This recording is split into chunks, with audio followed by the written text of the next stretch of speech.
Hi ನಮಸ್ತೆ ಎಲ್ಲರಿಗೂ ಮಧುರಾ ಚಾನಲ್ಗೆ ಸ್ವಾಗತ.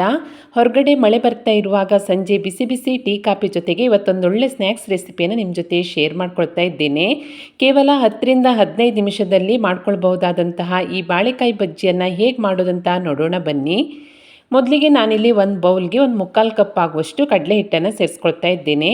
ಹಾಗೆಯೇ 1/4 ಕಪ್ ಆಗುವಷ್ಟು ಅಕ್ಕಿ ಹಿಟ್ಟು, 1/4 ಸ್ಪೂನ್ ಆಗುವಷ್ಟು ಅರಿಶಿಣ, 1 ಸ್ಪೂನ್ ಆಗುವಷ್ಟು ಖಾರದ ಪುಡಿ, ಹಾಗೆ 1 ಸ್ಪೂನ್ ಆಗುವಷ್ಟು ಓಂಕಾಳು ಅಥವಾ ಅಜ್ವೈನವನ್ನು ಸ್ವಲ್ಪ ಕೈಯಿಂದ ಈ ರೀತಿಯಾಗಿ ಉಜ್ಜಿಕೊಂಡು ಸೇರಿಸ್ಕೊಳ್ತಾ ಇದ್ದೇನೆ. ನಂತರ 1 ಚಿಟಿಕೆ ಆಗುವಷ್ಟು ಸೋಡಾ, ಹಾಗೆ 1/4 ಸ್ಪೂನ್ ಆಗುವಷ್ಟು ಉಪ್ಪನ್ನು ಸೇರಿಸ್ಕೊಂಡು ಇದೆಲ್ಲವನ್ನು ಒಮ್ಮೆ ಚೆನ್ನಾಗಿ ಮಿಕ್ಸ್ ಮಾಡಿಕೊಂಡು ನಂತರ ಇದಕ್ಕೆ ಸ್ವಲ್ಪನೇ ನೀರನ್ನು ಸೇರಿಸ್ಕೊಳ್ತಾ ಬಜ್ಜಿ ಹಿಟ್ಟಿನ ಹದಕ್ಕೆ ಇದನ್ನು ರೆಡಿ ಮಾಡ್ಕೊಳ್ಬೇಕು. ನೋಡಿ, ಈ ಹದದಲ್ಲಿ ನಾವು ಹಿಟ್ಟನ್ನು ರೆಡಿ ಮಾಡಿಕೊಂಡ್ರೆ ಬಜ್ಜಿ ಸೂಪರಾಗಿ ಬರುತ್ತೆ.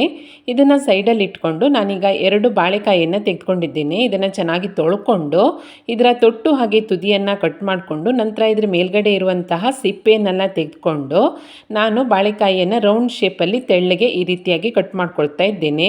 ನೀವು ಇದನ್ನು ಉದ್ದಕ್ಕೆ ಬೇಕಾದರೂ ಹೆಚ್ಕೊಳ್ಬೋದು, ಚೆನ್ನಾಗಾಗುತ್ತೆ ಬಜ್ಜಿ. ನಾನು ಈ ರೀತಿಯಾಗಿ ರೌಂಡ್ ಶೇಪಲ್ಲಿ ಕಟ್ ಮಾಡ್ಕೊಂಡ ನಂತರ ರೆಡಿ ಮಾಡಿ ಇಟ್ಕೊಂಡಿರುವಂತಹ ಹಿಟ್ಟಿನ ಮಿಶ್ರಣದಲ್ಲಿ ಅದ್ದಿ ಕಾದಿರುವಂತಹ ಎಣ್ಣೆಯಲ್ಲಿ ಇದನ್ನು ಕರೆದ್ರೆ ತುಂಬಾ ರುಚಿಯಾದಂತಹ ಬಾಳೆಕಾಯಿ ಬಜ್ಜಿ ರೆಡಿಯಾಗತ್ತೆ. ಮಧ್ಯಮ ಉರಿಯಲ್ಲಿ ಸ್ಟವನ್ನು ಇಟ್ಕೊಂಡು 2 ಸೈಡು ಚೆನ್ನಾಗಿ ಬೆಂದು ಕಲರ್ ಚೇಂಜ್ ಆಗೋ ತನಕ ಇದನ್ನು ಬೇಯಿಸ್ಕೊಂಡ್ರೆ ತುಂಬಾ ರುಚಿಯಾದಂತಹ ಹಾಗೆ ತುಂಬಾ ಸಿಂಪಲ್ಲಾಗಿ ಪಟಾಪಟ್ ಅಂತ ಮಾಡ್ಕೊಳ್ಬಹುದಾದಂತಹ ಬಾಳೆಕಾಯಿ ಬಜ್ಜಿ ರೆಡಿಯಾಗತ್ತೆ. ಹೊರಗಡೆ ಮಳೆ ಬರ್ತಾ ಇರುವಾಗ ಸಂಜೆ ಟೈಮಲ್ಲಿ ಬಿಸಿ ಬಿಸಿ ಟೀ ಕಾಫಿ ಜೊತೆಗಂತೂ ತುಂಬಾ ಸಖತ್ತಾಗಿರುತ್ತೆ. ನೋಡಿ ಎಷ್ಟು ಚೆನ್ನಾಗಾಗಿದೆ ಅಂತ, ಟೇಸ್ಟು ಕೂಡ ಅಷ್ಟೇ ಸೂಪರ್ ಆಗಿರುತ್ತೆ. ಇದೇ ರೀತಿಯಾಗಿ ನಾನು 2 ಬಾಳೆಕಾಯಿಂದ ಬಜ್ಜಿಯನ್ನು ರೆಡಿ ಮಾಡ್ಕೊಂಡಿದ್ದೇನೆ. ಎಷ್ಟು ಚೆನ್ನಾಗಿ ಬಂದಿದೆ ಅಂತ ನೋಡಿ. ಹೊರಗಡೆಯಿಂದೆಲ್ಲ ತಿಂಡಿ ತಂದು ತಿನ್ನುವ ಬದಲು ನಾವು ಮನೆಯಲ್ಲಿ ಒಂದು 10ರಿಂದ 15 ನಿಮಿಷದಲ್ಲಿ 1-2 ಬಾಳೆಕಾಯಿ ಇದ್ದರೆ ಸಾಕು. ತುಂಬಾ ಸುಲಭವಾಗಿ ಈ ರೀತಿಯಾಗಿ ಸ್ನ್ಯಾಕ್ಸ್ ಮಾಡಿಕೊಂಡ್ರೆ ಟೀ ಕಾಫಿ ಜೊತೆಗಂತೂ ತುಂಬಾ ಸೂಪರಾಗಿರುತ್ತೆ. ಹಾಗೆ ಮಕ್ಕಳಿಗೆ ಕೂಡ ಈವ್ನಿಂಗ್ ಟೈಮಲ್ಲಿ ಈ ರೀತಿಯಾಗಿ ಸ್ನ್ಯಾಕ್ಸ್ ಮಾಡಿ ಕೊಟ್ಟರೆ ಮನೆಯಲ್ಲೇ ಮಾಡಿದ್ದಂಥ ಸ್ನ್ಯಾಕ್ಸನ್ನು ಮಕ್ಕಳು ಕೂಡ ಇಷ್ಟಪಟ್ಟು ತಿಂತಾರೆ. ನೋಡಿ ಎಷ್ಟು ಚೆನ್ನಾಗಾಗಿದೆ ಅಂತ. ಹೊರಗಡೆಯಿಂದ ಗರಿಯಾಗಿ ಒಳಗಡೆ ಮೃದುವಾಗಿ ಬಾಳೆಕಾಯಿ ಕೂಡ ಚೆನ್ನಾಗಿ ಬೆಂದು ರುಚಿಯಾದಂತಹ ಬಾಳೆಕಾಯಿ ಬಜ್ಜಿ ರೆಡಿಯಾಗುತ್ತೆ.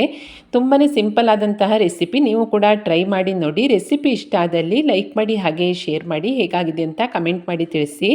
ಹೊಸದಾಗಿ ನಮ್ಮ ಚಾನಲ್ ನೋಡ್ತಾ ಇದ್ದರೆ ಸಬ್ಸ್ಕ್ರೈಬ್ ಮಾಡ್ಕೊಳ್ಳಿ. ಸಿಗೋಣ ಮುಂದಿನ ರೆಸಿಪಿಯಲ್ಲಿ. Thank you for watching.